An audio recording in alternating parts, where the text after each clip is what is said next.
Muhammadan abduhu wa rasuluh wa radhiyallahu ta'ala an kulli sahabati rasulillahi ajma'in. Subhanaka la ilma lana illa ma 'allamtana innaka antal alimul hakim. Allahumma inna nas'aluka ilman nafi'an wa rizqan halalan thayyiban wa amalan mutaqabbal. Allahumma a'inna ala dzikrika wa syukrika wa husni ibadatik. Puji dan syukur kembali kita aturkan kepada Allah Subhanahu wa ta'ala, karena tak ada yang pantas, yang patut, yang layak kita puji selain daripada Allah. Alhamdulillah, pada malam yang mulia ini masih Allah cukupkan nikmatnya untuk kita. Selawat merangkaikan salam semoga senantiasa tercurah limpahkan buat junjungan alam rahmatan lil alamin, uswah wa qudwah panutan di dalam ilmu, akhlak dan perbuatan, seorang pemuda padang pasir yang bergelarkan Al-Amin, bertitelkan Habibullah, parit panjang Mekah Madinah, intan berlian di dalam surga, si jantung hati Aminah, putra dari Abdullah, imam di waktu sholat, panglima di waktu perang. Beliaulah sang idola, yakninya Nabi besar Muhammad sallallahu alaihi wasallam. Ayo sama-sama kita berselawat kepada Rasul. Mudah-mudahan ini menjadi hujah dimasukkannya kita bersama golongan Allah atau golongan Rasulullah di surganya nanti, Bapak dan Ibu. Sallallahu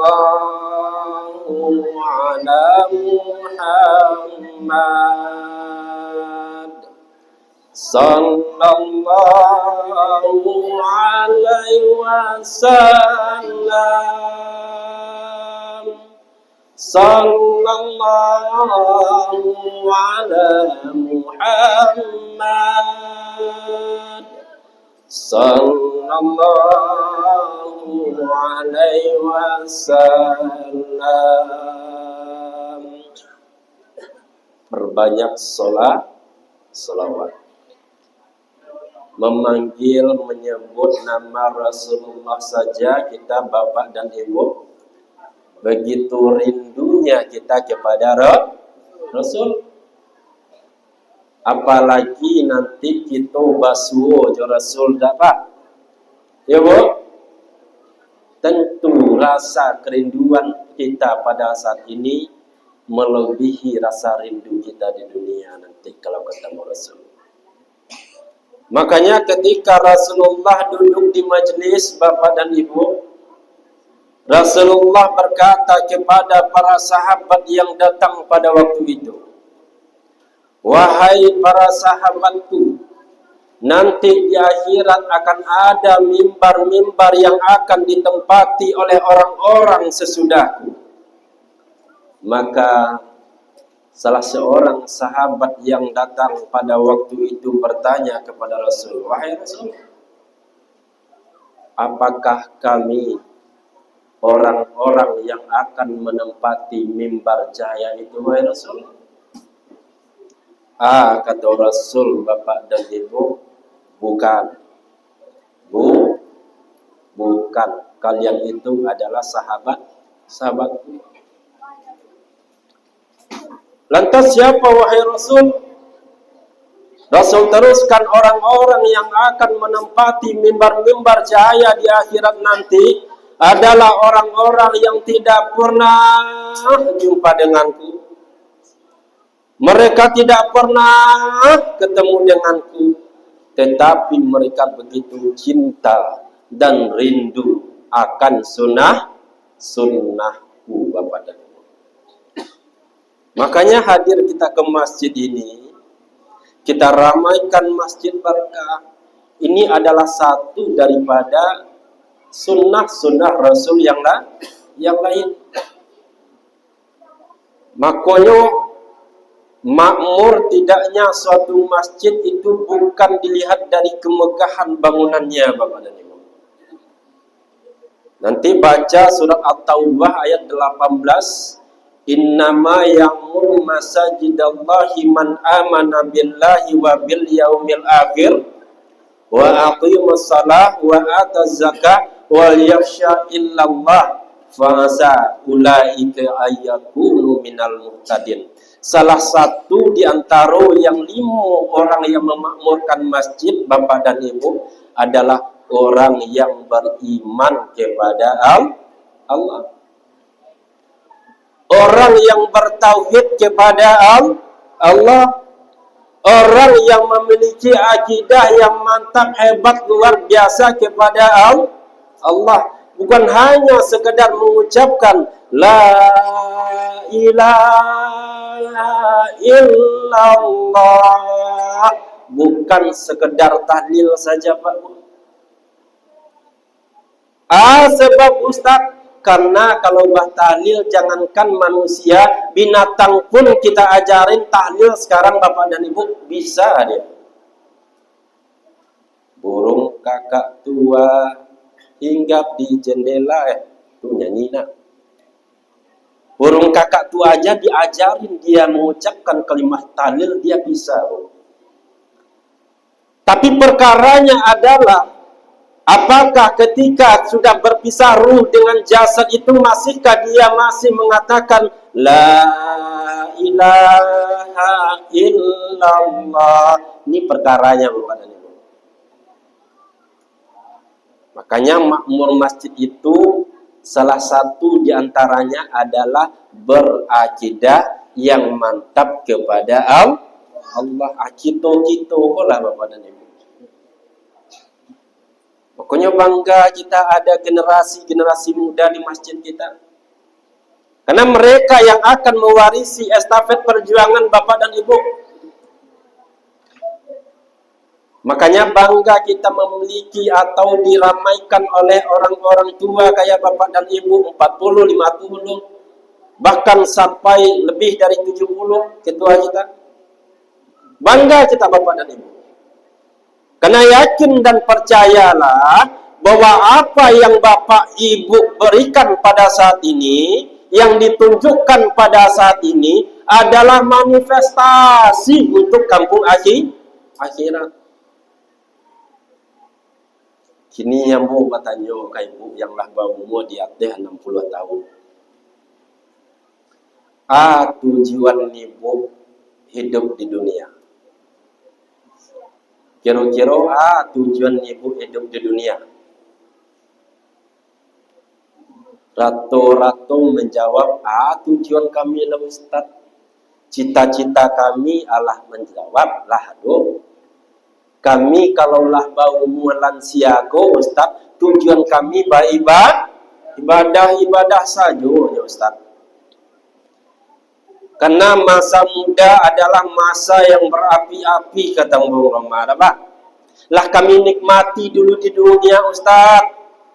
Saatnya kami menghabiskan waktu tua kami untuk menunjukkan kepada anak cucu keluarga kami bahwa kami memiliki amal-amal soleh yang akan kami generasi kepada mereka nantinya. Buktinya saat ini nih. Kalau kini mereka ini masih beruntung nih. Kalau di zaman ibu-ibu dulu, bapak saya duduk di kampung dah, Bu. Ya, Bu, Pak. Ambo sendiri, Pak, Bu, masih merasakan bagaimana didikan penanaman iman kepada anak oleh orang tua kami.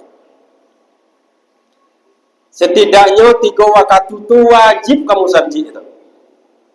Maghrib, Isya, subuh, enak. Ambo kampung ambo lahan panjang, masuklah ke dalam talang babungo 2 kilo dari lahan panjang.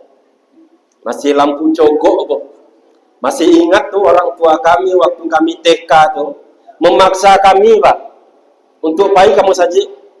Cebolah ndak pai kamu saji. Disiapkan rotan, lidi, apalagi subuh itu luar biasa. Disiram pakai air gayung. Kalau enggak, kalau dia mampu, Pak, diambil lado cobek ke belakang, dilemaan ke bibir. Mode itu akidah, iman yang dididik oleh orang tua kita masa dulu. Kalau sekarang itu adalah PR kita bersama Bapak dan Ibu. Anak-anak generasi kita suruh untuk beribadah, mereka beribadah kok. Kita suruh mereka berbuat baik. Oh nak, tolong nanti titip infak kamu saji di 5.000 beko dimasukkan ke dalam ketidian, dimulai untuk berbelanja. Kita didik mereka. Mereka laksanakan kok. Tapi masalahnya adalah bagaimana penanaman akidah anak-anak kita saat ini, Pak. Ini krisis luar biasa, Pak. Pokoknya ambo ceramah ke masjid-masjid itu ya, masalah penanaman akidah itu ambo tanamkan tuh, Pak. Kalau ibadah bisalah dipelajari di sekolah-sekolah gitu. Tapi penyampaian bagaimana membina akidah anak kita, ketawilan anak kita di mimbar-mimbar itu jarang dilakukan, Pak. Kasus baru-baru ini lagi viral, Bapak dan Ibu. Seorang mahasiswa yang karena digantung tidak batali oleh seorang mahasiswi yang dirasanya memberikan harapan. Apa yang terjadi? Mahasiswinya dibacok, Bu. Tahun yang lalu masih ingat diingatan kita semua. Nenek-nenek yang sudah bau tanah tertangkap main judi offline di sebuah pemukiman rumah warga. Masih ingat diingatan kita. Seorang guru yang mengajarkan karakter bagaimana mendidik anak-anak generasi mereka tertangkap di sebuah WC masjid melakukan perbuatan asusila.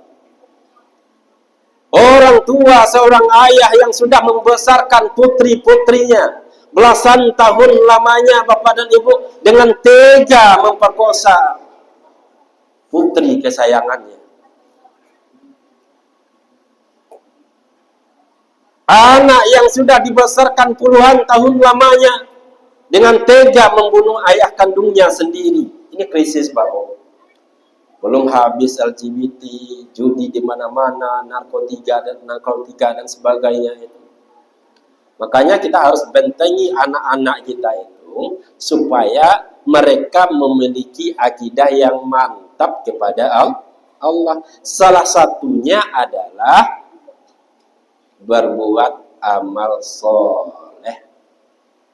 Kan ya tujuan itu tidak Bapak dan Ibu ya. Ya Pak ya.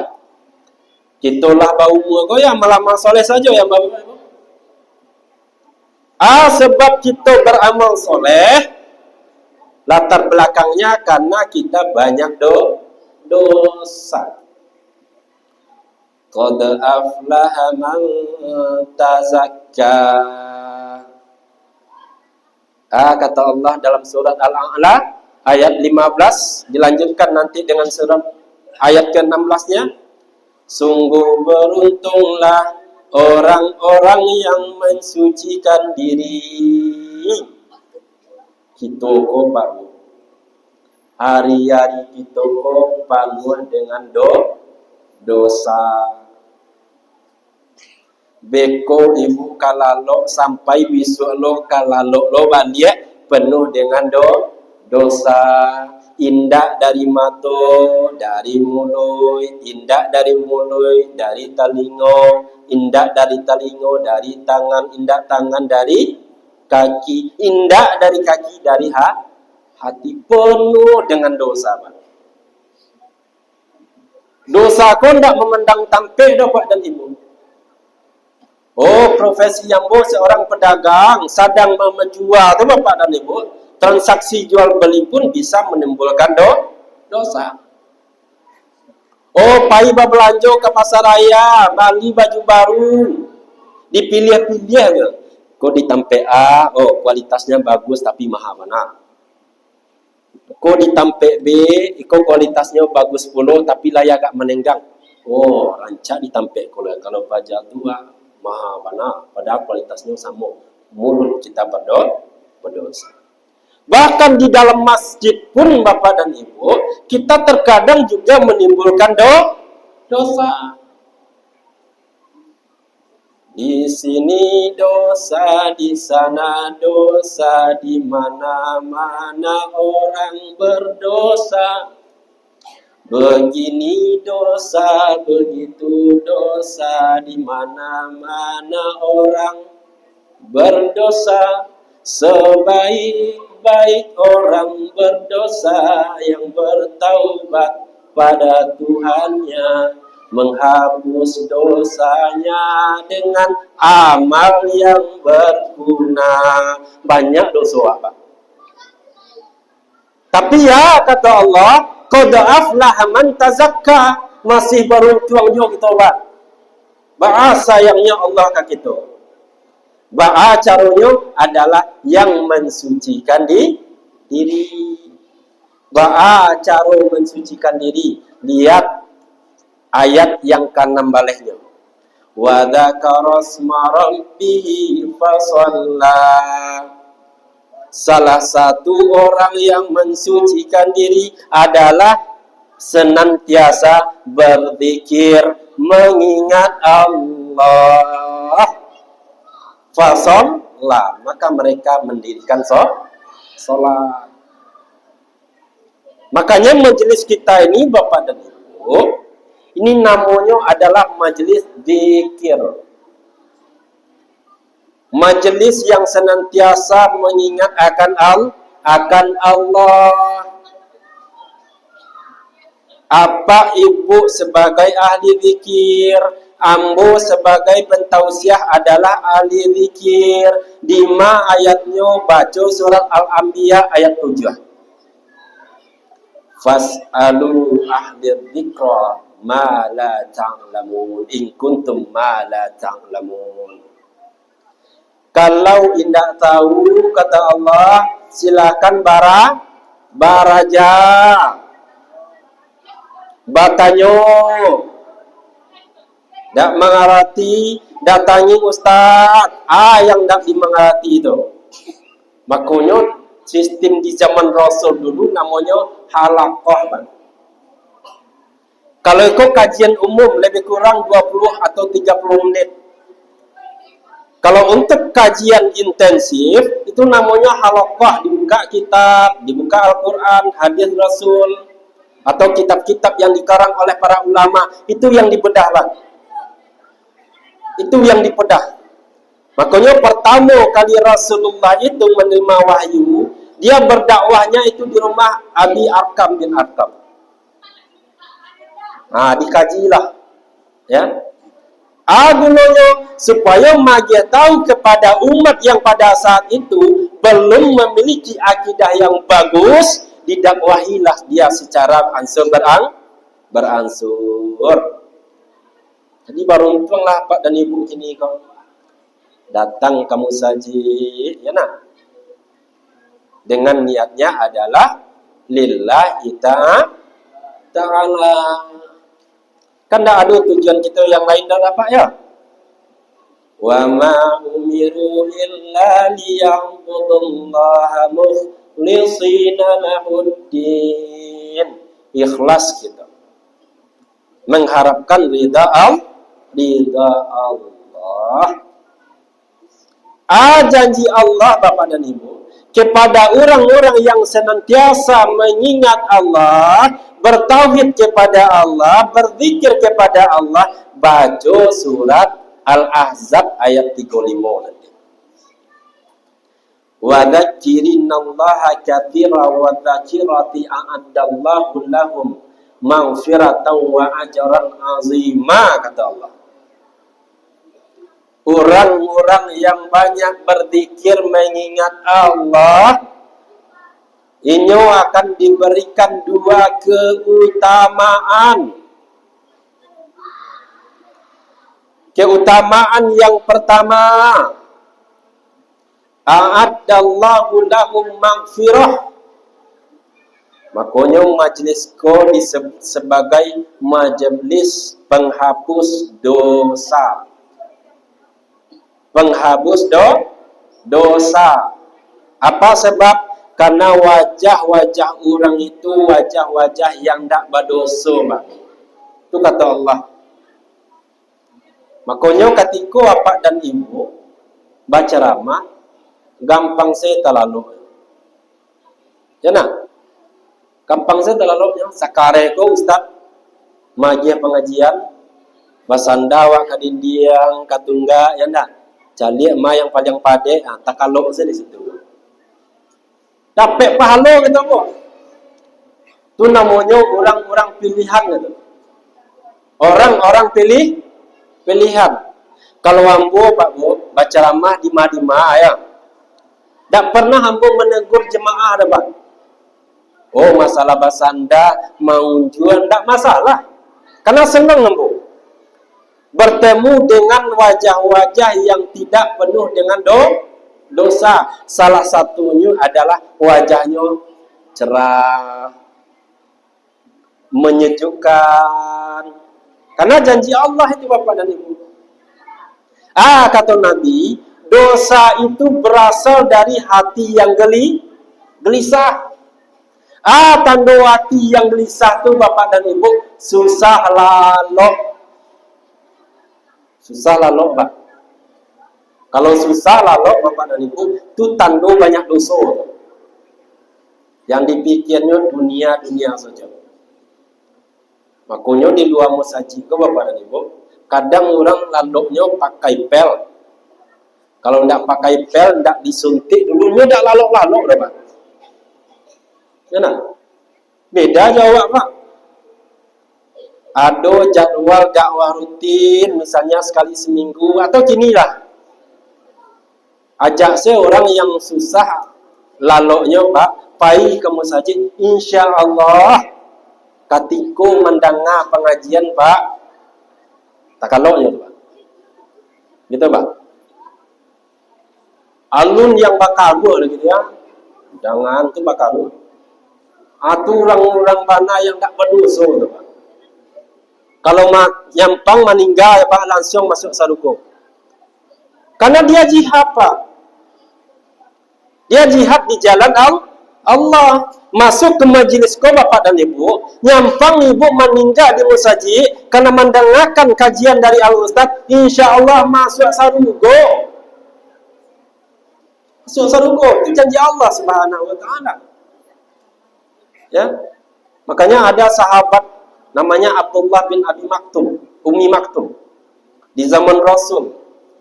Abasa wa tawalla anja'akum wa, kan ditegur Rasulullah. Kenapa ketika seorang sahabat Abdullah bin Ummi Maktum datang kepada Rasul hendak belajar, ditegur oleh Allah, abasa wa tawalla, wajah Rasul bersifat muram, masam. Ditegur oleh Allah Subhanahu Wa Taala. Apa sebab? Karena ini Abdullah berniat untuk datang ke masjid, mau menimba ilmu, mau mendengarkan pengajian, dapatkan tausiah. Makanya adalah majlis zikir yang terhebat itu adalah belajar di majlis dan dekat dengan para ulama. Kan banyak wajah-wajah ulama. Niniak mama alim ulama jadi pandai dah Pak ya.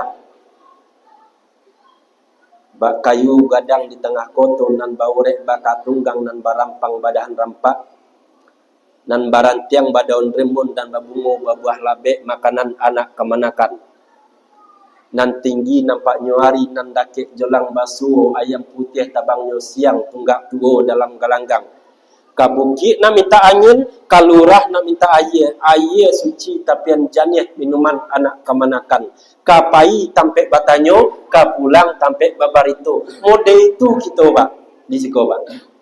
Makanya ambo sebagai pengurus Pak di Masjid Baitur Rahim Simpang Dambi Tabiang, ambo bangga ya, bangga kepada anak-anak yang rami mode tadi. Ributnya ketika sholat Ustaz tak ba'a, kini ada beko diperingatkan. Kaji Ustaz tadi, kaji Ustaz Ibu, kami tak boleh maribut ketika sholat, kini awak tanamkan ke anak-anak tu. Jangan diusir. Kena dulu di beberapa masjid Bapak dan Ibu. maribui anak-anaknya bapak dan ibu, mentang-mentang pengurus, maribui anak-anak di keluar. Kalian kok kamaribui, pailah ke rumah, bukan didikan yang bagus. Dan itu adalah tanggung jawab kita semua bapak dan ibu. Jadi ajak, tanamkan akidah kepada anak mereka. Minimal mereka dekat dengan masjid. Karena masjid ini adalah pusat pembinaan. Ibu jangan khawatir masalah ilmu, Ibu. Ya, apa sebab? Karena kalau masalah ilmu, Pak, bisa dipelajari di Madinah ini, Pak. Ada kini namanya AI, Artificial Intelligence namanya. Ada ChatGPT, ada QN, ada notebook LM dan sebagainya. Anak-anak kok lah tahu. Nio pengajian dakwah ada di situ sadanya, Pak. Tapi untuk mendekatkan anak cucu keluarga kita ke masjid, itu adalah melalui tauhid Bapak dan Ibu. Minimal mereka datang kamu saji dulu Bapak dan Ibu. Ya. Ya alhamdulillah dari sekian masjid yang ngambo datangi, kok anak Bapak dan Ibu termasuk anak-anak yang rami datang ke masjid. Ada yang pernah 3 orang saya minta tanda tangan kamu ya Pak. Sebelum sholatnya rami, ketika mencatatnya sagetek tapang ambur. Di step by step. Secara angsur berangsur. Jadi yang mau saya sampaikan kepada poinnya adalah Bapak dan Ibu, yuk sama-sama kita berdakwah. Dakwah itu bukan hanya beban dari ulama saja. Wal takum minkum khairu ummatin yad'una ilal khair wa ya'muruna bil ma'ruf wa yanhauna 'anil munkar. Sampaikanlah yang baik walaupun kita bukan ulama. Sampaikan itu yang benar. Karena itu insyaallah yang akan menjadi nyampang nyoinge pesan-pesan Bapak dan Ibu nanti di anak-anak. Oh, dulu ete ambo, dulu kakak ambo, dulu niambo, abang ambo dan sebagainya. Berpesan kepada ambo supaya rajin kamu saji. Berkat mereka itulah ambo baik kamu saji. Ambo yang paling berkesan, ya almarhum sekarang. Ambo mulai dari TK itu wajib sholat subuh, isya dan maghrib di masjid. Ada semacam apresiasi Pak. Ditandai anak-anak yang rajin subuh minimal. Kemudian dikasih apresiasi, mulai diajak pena. Wah, luar biasa motivasinya. Besok datang lagi dia kasih buku. Terakhir sebelum beliau meninggal dunia, itu waktu ambo kelas 2 MTSN, dikasih ambo pakaian koko. Kelas 2 tersebut ambolah bisa berdakwah. Dia amanah oleh pengurus-pengurus masjid untuk berdakwah kajian subuh. Apa dasarnya Bapak dan Ibu adalah motivasi itu memang berasal dari lingkungan Bapak dan Ibu. Tapi kalau dakwah motivasi anak cucu kita Bapak dan Ibu, Allahu a'lam bishawab. Yang namanya pembangunan akidah, kemantapan yang kita harapkan itu Bapak dan Ibu, mungkin masih jauh dari yang kita harapkan. Jadi yuk sama-sama, mudah-mudahan dengan adanya kajian-kajian Bapak dan Ibu, ya nah, datanglah. Indah di bulan Ramadan, di luar Ramadan awak ajak lo anak-anak kita. Saya indah-indahnya anak-anak awak pai lalok saya lah jadi Bapak. Minimal pai lalok saya dulu. Ya kan? Makanya nanti ada iktikaf, motivasi mereka, bimbing mereka. Oh, nanti ada iktikaf jam 2 misalnya kan. Sampai subuh insyaallah ajak mereka itu. Walaupun nggak ikut tadarus, nggak ikut sholat, minimal mereka udah tahu. Oh, orang tua kami masa dulu rajin beribadah ke musaji. Apalagi menggiatkan malam-malam Ramadan di 10 hari terakhir dengan beramal soleh, berzikir kepada Allah Subhanahu wa Ta'ala. Mudah-mudahan apa yang saya sampaikan dapat diamalkan di dalam kehidupan sehari-hari, karena ini adalah pembuktian iman kita Bapak dan Ibu. Pembuktian iman kita itu dilihat dari kebenaran ucapan kita.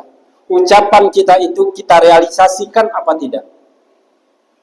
Jadi insya Allah nanti akan kita tanggung jawabkannya di akhirat Allah Subhanahu wa taala. Subhanakallahumma wa bihamdika asyhadu an la ilaha illa anta astaghfiruka wa atubu ilaik. Wabillahi taufiq wal hidayah. Assalamualaikum warahmatullahi wabarakatuh.